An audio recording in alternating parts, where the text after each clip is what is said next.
നമുക്കിനി അല്പം കുടുംബകാര്യം സംസാരിക്കാം. മാറിക്കേ. അതെന്താ പ്രതാപ?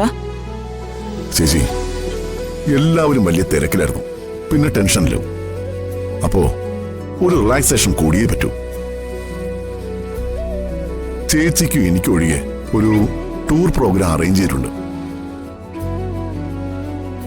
ടൂർ പ്രോഗ്രാമോ? അതെ. യാമിനി ഇന്ന് തന്നെ കോയമ്പത്തൂർ പോകുന്നു. അവിടെ ശേഖരം വെയിറ്റ് ചെയ്തിരിപ്പുണ്ട്. നിങ്ങൾ രണ്ടുപേരും കൂടി 2-3 ദിവസം ഇനി ഊട്ടിയിലായിരിക്കും അടിച്ചു പൊളിക്കുക.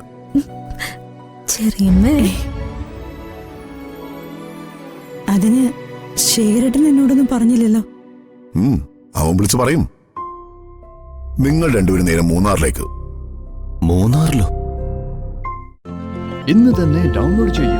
കാണൂ നിങ്ങളുടെ ഫേവറേറ്റ് ഷോസ്.